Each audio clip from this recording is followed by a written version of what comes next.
Hello everybody, it's time for our second video in our series about general relativity. And in this one, I'm going to talk about some of the observational evidence that we have that shows us that all of these weird things that came up with general relativity, this warping of space-time, and a little bit more that I'll give you, these consequences of general relativity.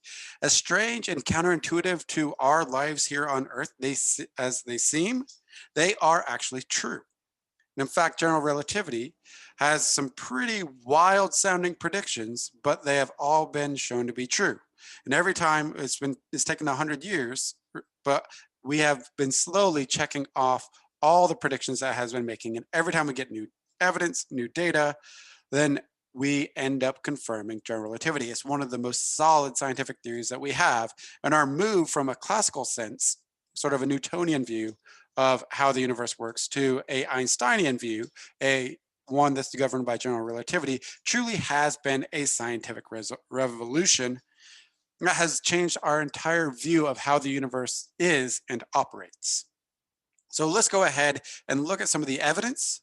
But before I actually get into all the evidence, some of the evidence depends on some of the other consequences of general relativity. So I want to review some of our consequences of general relativity, take a quick little bit and review some of the consequences of special relativity, and then we can move on and look at 4 pieces of evidence. That's not all the evidence, but I'll present 4 that show that this warping of space-time and the fact that space-time exists and that we have things like time dilation and length contraction and things like that are all true. These are supported by observations. This is how we see the universe operating. So from general relativity and the equivalence principle, we need to remember that mass warps space-time. Go ahead and hold on to that, but let's quickly go back because I want to talk about one of the other consequences of general relativity, a time dilation effect. And it's important to distinguish general relativity's time dilation from special relativity's time dilation. So what did we talk about with special relativity's time dilation?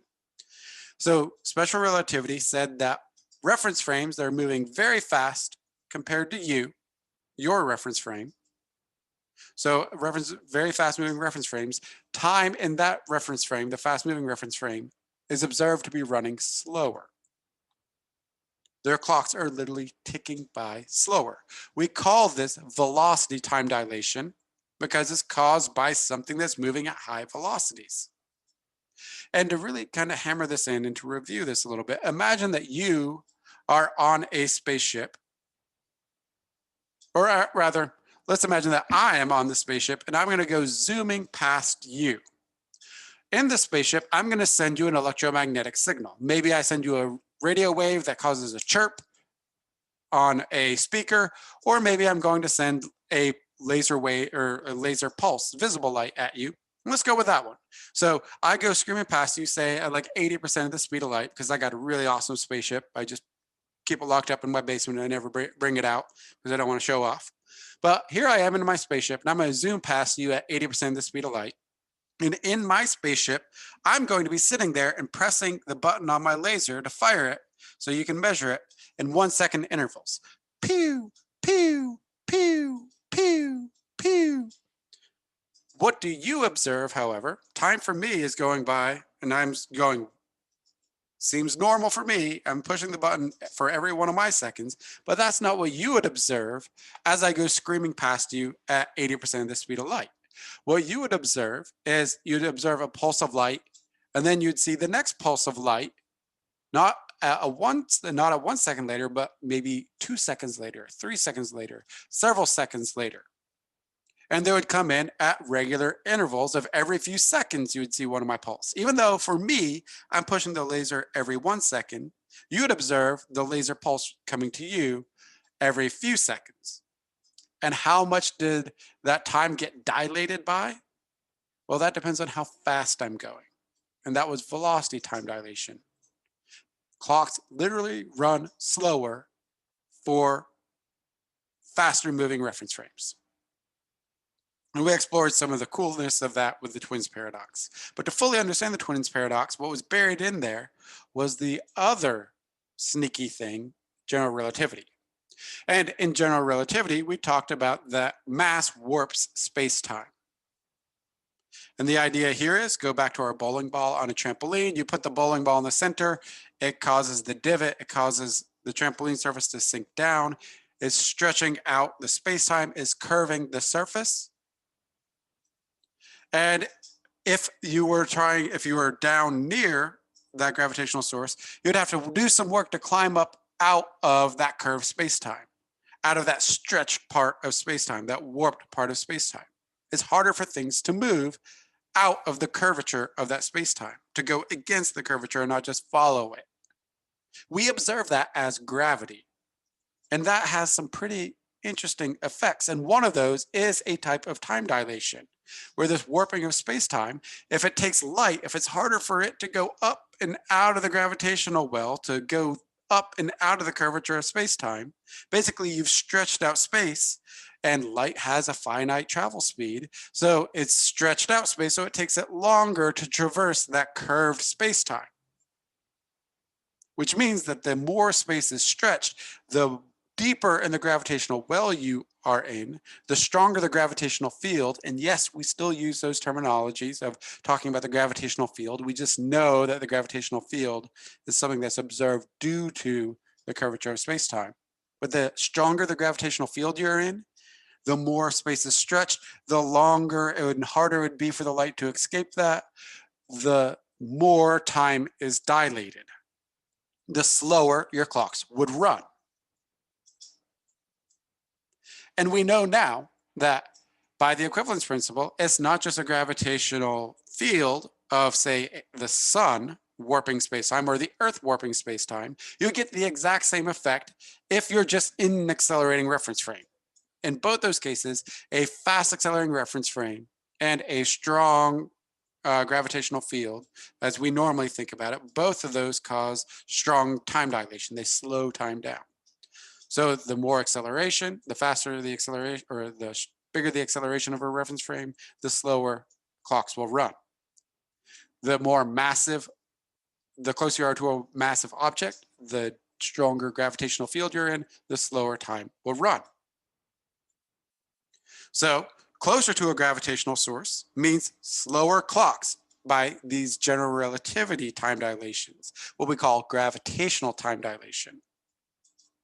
So here on the surface of the Earth, our clocks are running slower because we're closer to the gravitational source of the Earth than the clocks of people in the International Space Station or the clocks that are aboard the GPS satellites. Because we are further away from the they would be further away from the gravitational source. Therefore, they have less they are experiencing gravitational time dilation, or we all are, but theirs is less. So their clocks would appear to be running faster than our clocks by general relativity time dilation. Now, what's strange is this needs to be balanced out, because on the ISS, they're going around the Earth once every 90 minutes, 93 minutes. Where we're rotating around once every 24 hours. They're moving a lot faster.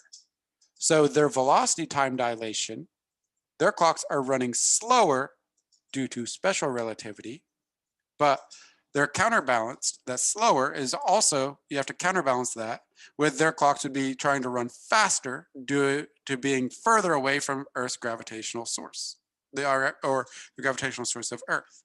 So these two effects often are playing off one another. And all of these need to be considered if we're going to make sense and actually get some observational evidence that all of this is real and I'm not just spitting a bunch of bullshit at you. So let's actually look at what this warping of space-time, what consequences that predicts, and see if we actually observe that in the universe. And one of the clearest ones and the first test to general relativity was a test of what is called gravitational lensing. So if mass is warping space-time, so here we have, say, the sun, and we put the sun, that's going to be a pretty big bowling ball on our trampoline surface, it's going to warp space-time. Then, and if light follows the curvature of space-time, then as light gets close to the sun, that light will bend, it will travel along the curvature of space-time, so it will change its direction, and it would bend around the sun and come here to Earth. If we're observing on Earth, it would look like the star is over here. And it was in 1916 that shortly after general relativity was published, that this prediction was made.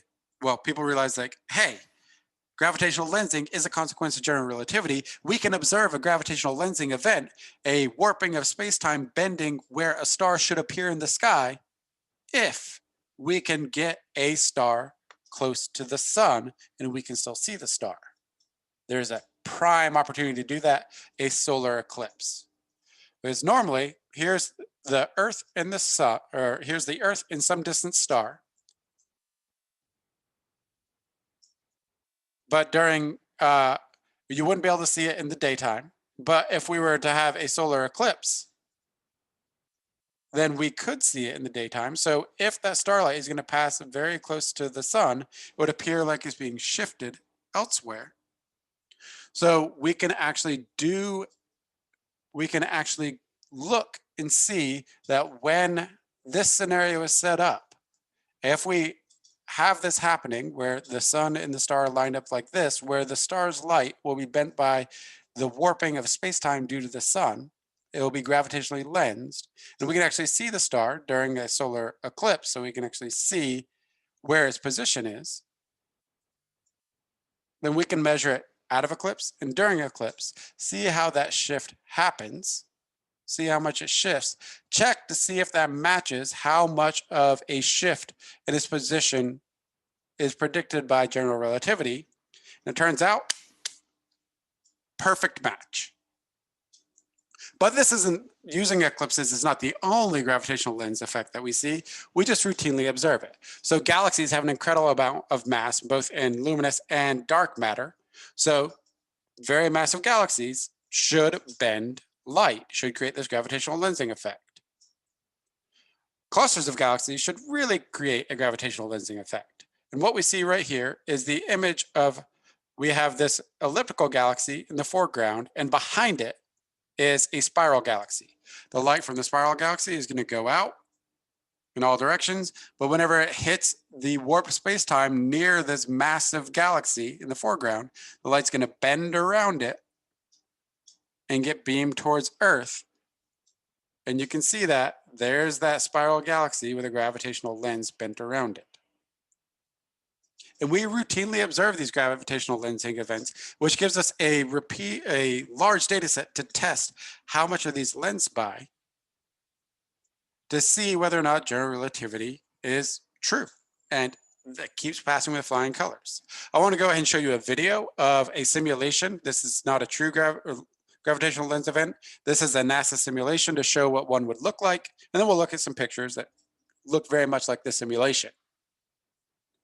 So there's no sound in this video, but it's a demonstration of a gravitational lens event. And what it's going to do is, this is running a model of how this galaxy cluster, ABEL 2744, with an enormous amount of matter and dark matter, would create a gravitational lens for a galaxy. And the galaxy we're going to use is the Whirlpool galaxy. So this is not real. The Whirlpool galaxy is actually much, much, much closer. But we're going to pretend like we're going to put it behind this galaxy cluster. And now we're going to move it, and we're going to see what it would look like over here as you can see it warping. Oh, you're getting multiple images from the gravitational lensing event. So that's what we would observe based on where the position of that galaxy is relative to the very, very massive star cluster in front of it. You get a split of images. Weird. That looks super weird. You're like, no, that can't be true. That clearly looks fake. Except we routinely observe gravitational lensing effects. I showed you one. Here's my favorite one, a smiley face gravitational lens, where we have a lensing event of a spiral galaxy that's behind these galaxies right here. Here's an image of it. Here's an image of it. Here's an image of it. And it ends up getting lensed. The light gets warped as it follows the curvature of space-time to make what looks like a smiley face for us. Here's another gravitational lensing event. So this is gravitational lensing from the galaxy cluster, which you can see all the galaxies here in the foreground that are part of the galaxy cluster. I have the name of the galaxy cluster up there. But then we can see that there are repeated images and smeared out lensed images. And we're seeing two different objects that are getting lensed by the intense warping of space-time caused by the incredible mass of this galaxy cluster. So here in red, you have a spiral galaxy that's been, here's an image of it, here's an image of it, here's an image of it. Three different lensed images of a background galaxy, allowing us to actually investigate these galaxies that are incredibly far away that we normally couldn't investigate because it'd be way too far away. So thank you, gravitational lensing, for being this natural telescope in outer space that is focusing light and allowing us to see much more distant objects. And then you can see here you have this repeat, it's actually a quasar, but you can see that it's repeated in several different locations, 5 times, same image that you're seeing in the lensed quasar. And you can just look up gravitational lensing. The number of gravitational lens pictures out there is large. You can find your favorites. So gravitational lensing is predicted by general relativity, and we observe it. It's a consequence of warping space-time, and then light follows the curvature of that warped space-time. Evidence number 2, our GPS system. I've already alluded to this. I've set up the thing. So GPS satellites orbit the Earth once every 12 hours. They're at an altitude where their orbital period is 12 hours. That's moving faster than us. But they're also at a higher altitude. So they're moving faster. So they're going to have time slowed down by special relativity, velocity time dilation that's slowing their clocks down, but they're also farther away from us, further away from the Earth's gravitational source. So gravitational time dilation means that their clock should be running faster. And you have to balance those two effects out. So the faster reference frame implies that they should have slower time from special relativity. The higher altitude means that they're further away from the gravitational source, so they should have faster time from gravitational time dilation. We can calculate what each one of those things are independently to see how time should be running for our GPS satellites. And I'll hold off the next bullet point for a second. And there was a huge debate whenever the GPS satellites were initially launched on whether or not the general relativistic corrections were required. It was such a debate that people actually put on a toggle switch where they can turn the relativistic corrections on or off. And the way that GPS works is it sends a bunch of laser pulses and uses the timing to determine distances to several different locations. And then they can use that triangulation to tell where things are physically located in space with a high degree of accuracy. But since you're actually using the timing of laser or of electromagnetic pulse arrivals to do all of this, to do this spatial triangulation, getting the times right on these spacecraft is absolutely critical. And people were saying you don't need to account for relativity. Some people were saying you need to. So they're like, fine, let's put a toggle switch and see how it works. Turns out if you turn off the relativistic corrections, both the special and general relativity corrections for GPS, then within about 24 hours, about 1 day, GPS cannot predict your location. It'll be off. Your location will be off by about 10 kilometers. It'll drift that much in 1 day by not accounting for general and special relativity. So without accounting for general and special relativity, GPS doesn't work. It's useless. Clearly, GPS works. So if we didn't account for GPS or relativity in GPS, and say I was trying to drive across country, like maybe I want to go see what's going on in New York or something like that. Let's take a trip. It'd take me quite a while to drive there. And that time it took me to drive there, say I was trying to go visit some specific location, GPS would deliver to me 6 miles off from that location. So thank you, relativity. You have given us GPS technology, which we wouldn't have if it wasn't for Einstein dreaming up some crazy things about like what happens if you're stuck in an elevator in outer space. Or what does the universe look like if you're traveling around on a light beam? All right, so GPS, strong evidence for general relativity. Evidence number 3. This one is different and strange. And this is going to be really a test of special relativity. All right, so there are these things called cosmic rays, just particles that exist in outer space. And whenever I say particle, I mean it has mass, that due to various cosmic events get accelerated to extremely high speeds, near the speed of light. One of those particles moving at very, very high speed, near the speed of light speeds, is what we call a cosmic ray. Some of these cosmic rays interact and hit Earth. So if you have, say, a proton come screaming into Earth's atmosphere at 99.999 or like 99% the speed of light or faster, that's pretty wild. And it's going to hit some atmospheric particle. And when it does that, that is essentially a natural super collider. You're having something that's moving near the speed of light, ramming itself, colliding with another massive particle, which then splits that particle and creates a shower of fundamental particles, elementary particles. One of those particles is called the muon. If you go and you look at the standard model, the muon's sitting there as one of the elementary particles. What's weird is the muon doesn't like to stick around very long. It has a half-life of 2.2 microseconds. That's 2 millionths of a second. So a muon will only be a muon on average for about 2 millionths of a second. So these cosmic ray shower events where the muons are being created are about 10 kilometers up. And you can go ahead and run through the math if you want, but these things would be traveling at about 99% the speed of light. And at 99% the speed of light, that muon, to travel that 10 kilometers would take 33 microseconds. That's an order of magnitude longer than the half-life of the muon. But we detect these muon particles in cosmic ray showers.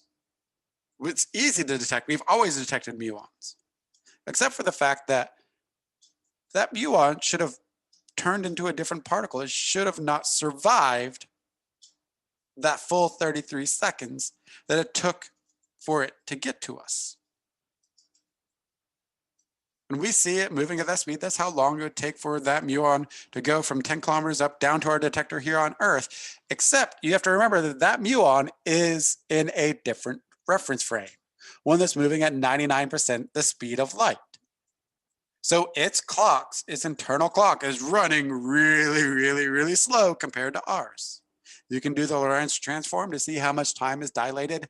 It's a lot. So much so that the 33 microseconds for it to reach the Earth is plenty of time according to its clocks, its time dilated clock to reach the Earth. So it has no problem reaching the Earth. So the very fact that we observe muons in cosmic ray showers is evidence that we have this velocity time dilation and it's real. And then the biggest of all of them, and the one that took the longest to actually, it was predicted by Albert Einstein in 1916 that there should be gravitational waves. That if space-time is a thing and mass warps space-time, then masses moving around should create ripples on the fabric of space-time itself. These ripples are what we call gravitational waves. And they're very easy to observe. So anytime a mass moves, I can create a gravitational wave right now. I'm moving this around, which is creating very, very weak gravitational waves that are going throughout the entire universe.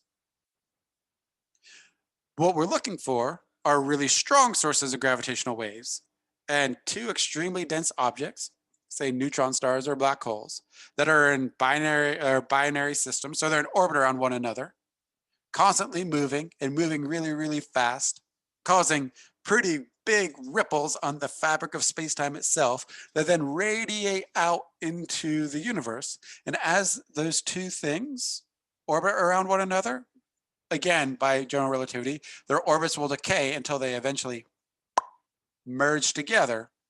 And in that event of merging, they are going to cause a great disturbance in the force. Okay, no, a great disturbance in the fabric of space-time. They're going to send out very, very, very strong ripples, a burst of energy in the form of gravitational waves going throughout the universe, which we can detect here on Earth using some very clever detectors, the LIGO detector, the Virgo detector, and several other detectors now. We can detect those gravitational waves, these little stretches of the fabric of the universe that are sweeping over the Earth from the merging of, say, two black holes.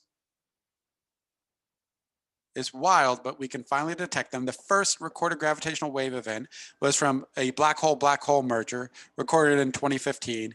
It confirmed the prediction, almost a 100-year-old at that point, 99-year-old prediction by Albert Einstein was finally confirmed. An absolute triumph for general relativity. And since then, we've recorded an additional 19 gravitational wave events, and we're getting better and better. So the number of gravitational waves that we are observing is going up and up. In fact, we've even observed two neutron stars merging now, where two neutron stars spiral together and merge together. It's one of the things we talked about as a source of nucleosynthesis, an important source of nucleosynthesis. We've observed the gravitational waves from one of those events. And unlike black holes, when neutron stars merge, they create a burst of electromagnetic radiation, electromagnetic energy as well, more powerful than a supernova. So what's more powerful than a supernova? Let's call it a thousand nova, a kilonova. And we were actually able to see the kilonova. We detected the merger in gravitational waves, and we used several different detectors which told us they should be in that point in space. We pointed some telescopes at it, and we actually observed the kilonova in visible light, which started an era called multi-messenger astronomy, where now we're not only observing the universe in electromagnetic radiation in the electromagnetic spectrum, but also in gravitational waves in the gravitational wave spectrum. A new window to the entire universe. Thank you, Albert Einstein. All right, that's what I have for you.